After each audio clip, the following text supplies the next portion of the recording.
Defeat, setbacks, adversity. How did we come back from those? How do you come back from? I wonder how you come back from that stuff. Defeats. Now, I've been defeated so many times. In my pursuit of becoming a world champion, I failed 3 times. And there's one particular story, my second attempt at the world title, the Wembley Arena it was, there was thousands of people there. I was ranked #1 in the world, fighting the very best, a guy called Stevie Johnson. And I walked out into the arena and it was like, wow, I stepped up into the ring that night, as I always did, prepared not to come out. I gave everything all the time to my challenges, to my defences, to my victorious, and also my defeats. So the fight was a brutal contest. It went the full 12 rounds. And I'm standing in the centre of the ring and waiting the decision, and they put the other guy's hand up. So I was devastated. I'd lost in my second attempt. But there was a lot of controversy after this fight because he failed the drug test. No wonder I couldn't catch him. It was that quick. But you know what? He got off on a technicality. So he went back to America with his world title belt, and I went back to Luke with more stitches in my face. I had more cuts and bruises. So the thing that I really want to get is, have you ever felt cheated? Have you ever just haven't got the thing that you wanted to get, or you're so close but yet you're so far and you feel like a failure? You may not have achieved what it is you're pursuing. So I had to sit down after that fight and I kind of realised, to produce world-class results, we need to be powerful in the face of adversity, setbacks and defeat. Because we can't be a victim of our circumstances. That's what I had to break free from. Because I wanted to blame everyone. It was everyone else's fault. It shouldn't have happened to me. All of those conversations that I was having. But then I ended up being a victim of my situation and my circumstances. So we have to get out of that kind of mindset. It's a mindset thing. It's like getting to being a creator. So be the creator, the designer of your future. Connect with what it is that you want, what you're pursuing, and then you'll be able to overcome your setbacks, your defeats, and your failures. Because what is failure anyway? It's just a word. Failure's a word. I love to throw it around. Fail more often because it's a great word and it triggers a lot of people to a lot of things. But go fail. Go fail your way to the top. We all fail. We've all made mistakes. None of us are perfect. But in your pursuit of what you're after, you may have to take a few on the chin. You might have to come back from defeat. But really, are you in pursuit? Are you clear? Are you focused on what it is that you want for yourself and your life? Now again, defeat, setback. When I retired from boxing, I had a really tough time, depression, I went through a divorce and eventually went bankrupt. My home was repossessed, I had no money, I had no future, and I felt like a complete failure. So talk about a setback, it was like I crashed, I hit rock bottom. And for some of us to wake up, sometimes we need a wake-up call. I kind of got mine. It was while I was on the floor going through my personal crisis, I kind of realised that who I'm being and what I'm doing is just not working. Billy the Boxer was no longer working for me. So I had to reinvent myself. I had to get to work on myself. So I reached out, I got myself a coach, I went to work on myself, I pulled myself to pieces, looking at who I am and what is the future. And I've redesigned and reinvented myself to create something which is extraordinary. I'm here now, happy, fulfilled and satisfied. But it wasn't that way before. So I've really looked at the benefit from all your failures, now all your defeats, your setbacks. There's value in them. Just have a look. Just have a look and just dismantle them because there is value in them. And it's about looking at and creating and breaking the habit of maybe being yourself the way that you are, what you're doing maybe not working. Maybe you need to make some changes.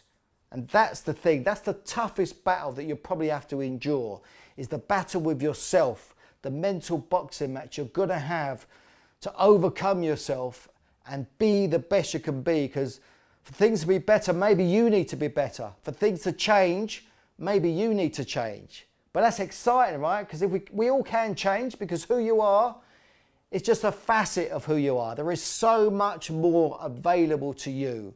Like for me, if I've gone from that to that to that to be here now, anything's possible. So look at setbacks as an opportunity. They're all an opportunity. Every defeat has an opportunity within it. Every setback has an opportunity. So go look for the opportunity because they're there. And that's the value. That's what makes champions. That's what makes successful people a success, because they're willing to dismantle themselves, look at what's not working, and look at making some changes. And that's what winners are. How to deal with conflict. So there's various different types of conflict. You've got the physical conflict, you've got mental conflict, and you've got emotional conflict. So physical conflict is, we all know how to do that. I don't really want to talk about that because we kind of know that. But I want to really look at the mental conflict and the emotional conflict that we might have to endure. And you know, the one that we have to figure out mostly is the one we have with ourselves. Let's deal with that one first. The emotional conflict that we have with ourselves, the little voice that we have, the emotional and the mental conflict. Because I don't know if you're like me, have you ever noticed that you have a daily battle with that voice in your head? And when I was in the middle of a depressive episode once, I realised that that's what I was doing. I was having a mental boxing match with that voice in my head. And that's how the words mental and boxing came together. Because I was in conflict, I was having a battle internally with myself. And that's the one, that's the victory we need to get, is because we are it. We are the one that's doing what we got to do. So just think of the internal conflict that you have with yourself. First and foremost, the little voice, the can I, can't I, is it possible, am I good enough, do I fit in, do I belong, have I got what it takes, am I worthy, am I loved, all that stuff, that internal voice. Just be aware of it and be mindful that that's at play. But then also, what about the mental boxing match you have with others? Trying to outlanguage, outthink, outmaneuver, always looking for the KO, we're not listening generally. We're kind of not listening. We're always thinking about what to say next rather than listening. Just think about that, the mental boxing match we have with others. We have a mental boxing experience with others, and we're not really present with people. So that's the thing to manage. But also, what about the mental boxing match you're going to have in relationships? Have you ever had a disagreement or an argument with a partner? Who wins? Nobody wins that one. So that's mental boxing. That's why boxing is a great metaphor for life, because life's challenging, it's a battle, you're in conflict a lot, and it's tough out there. But to get to the top and be the best you can be, it's mastery of yourself. So that's what mental boxing is all about, because boxing is commonly known as the noble art, the sweet science. So if you master the art and the science of mental boxing, it's going to unlock and unleash your true full potential. It will guide you through life's internal battles, which will be more effective, you'll win more often, and you will experience more success, and you'll get the life that you want. So that conflict, that internal conflict, that inner conflict, that's the one, that's the battle we've got to win. So be mindful, it's not really who you are, it's somebody else, it's the voice in the head. So separate yourself from it, and then you can dismantle it, then you can pull it apart, then you can view it differently. And then you can go and create your next moment, the next hour, the day, the week, the month ahead from a creative place. Rather than being a victim of that voice in our heads, let's be a creator and create the next moment, the next hour, the next day, because that's what's possible. You are the one. Commit your dreams, take inspired action, and make them happen. Motivation versus inspiration. I love this one because people talk about me as being a motivational speaker, but I'm not a motivational speaker because I can't really motivate you. I might be able to inspire you for you to go and be motivated, because motivation is kind of an inner thing, where I look at inspiration being an outward kind of thing. If you're inspired, you're going to go take inspired action, but you've got to be motivated to maybe do that. So for me, training for world title fights, becoming a world champion, I was self-motivated. Now, I would be out running in the rain, the sleet, the snow, 5 o'clock in the morning. I would do everything and anything beyond to become a world-class athlete. So that I had that inner drive, that inner motivation. But then to be becoming top of the bill in Las Vegas, that was an inspired thing that I looked to attain. So that was out there into the future. But what had me do the daily grind, I had to be self-motivated. But then If you look at motivation and inspiration, motivation kind of occurs like it's a bit hard work, but you've got to have it anyway. But inspiration is kind of a lighter. It's more of a moving towards motivator. Inspired action sounds easier than motivation. So look at your life. Are you taking inspired action, or are you struggling? Because going to the gym sometimes, we have to get motivated to go to the gym, and some of us struggle and we kind of give it up. But what you need to look at, you need to look at an inspired outcome. Like for me, my inspired outcome was becoming a world champion. So if you're struggling to go to the gym, what's your inspired body? What do you want to look like? What do you want your life, business? What do you want the end result? What do you want in 3 to 5 years? Because that will pull you through for you to take the necessary actions for you to fulfill on the inspired results that you're looking to attain.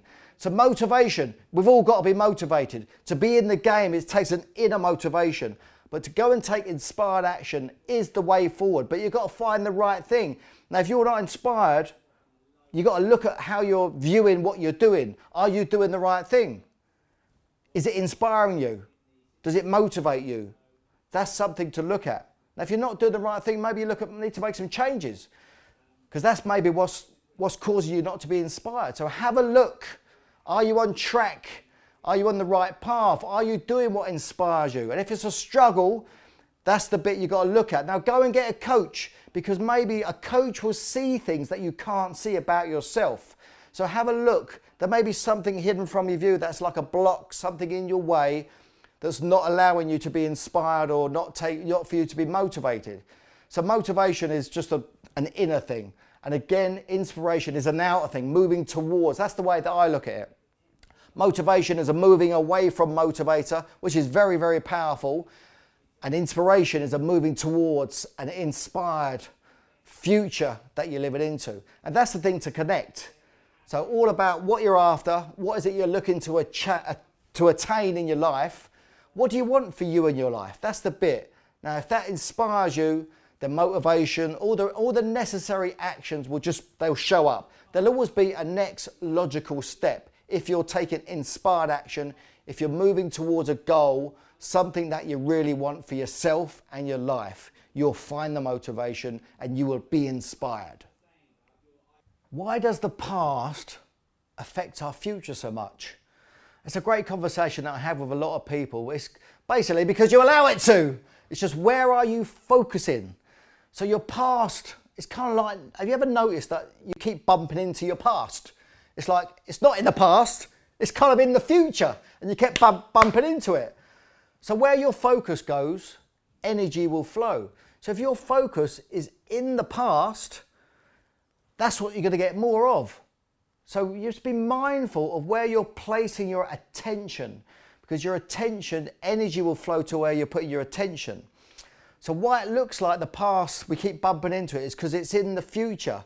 We keep repeating the same patterns of behavior, the same patterns of thought, and that's what we keep bumping into. And we may get a bit fixed, we may get resigned, and that's just the way that it is.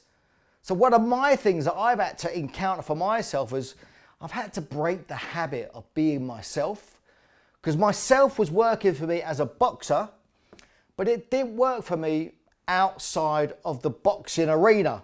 Ask my ex-wife, she'll tell you. And I really struggled. I went through an identity crisis because I was living into my past, because my past was my future. And I didn't have a clear future. I kept bumping into who I thought I was, Billy the boxer, in the future. So what I did was I learned, I've done lots of work, I've done lots of training. It's about clearing your future, which is full of the past, and kind of put it back in the past. You have to get complete, get things dealt with, whatever you need to do to get things clear, so you can allow yourself to have a clear future to live into. Because otherwise you're going to keep bumping into your past, and it's not going to be a good journey, because I've experienced it. So it's about clearing your future so that you've got a blank canvas, so then you get to create and design a compelling and an exciting future that you want to live into, but not based upon your past, because your past serves us and it's what has us be the way that we are, right? but it's all about the future that we're living into. That's going to give us a certain way of being in the present moment. So I'm very passionate about my life because that's the future that I'm living into. I don't live into my depressive time, my periods of life when I was on the floor struggling. That's not in my future. That's been put in the past. I've taken the lessons that I've learned and I've managed to work out how to design, create a compelling and an exciting future that I want to live into. So it's about giving up yourself, and that's the biggest thing that I struggled with, is breaking the habit of being myself, which is not easy to do because we're wired to be a certain way. We've got kind of wiring. It's kind of hard and we get resigned that that's just the way that it is. But that's the thing to dismantle. Now, I've done a lot of work with a guy called Dr. Joe Dispenza. I would love you to go and check him out, have a look at his work and get engaged with what he's doing, because I found a lot of his work to really benefit me and in this area about breaking free from the constraints of our past, because we have a different future that we want to live into. And it's about overcoming yourself, because we don't want to live in the past, because the past is the past. We've got to leave it in the past. That's been of value to us, but create and design an exciting future that you want to live into. So commit to your dreams, take inspired action and go make it happen. So how do we get the best out of your coach, your mentor? So I want to go back to my trainer, my boxing trainer.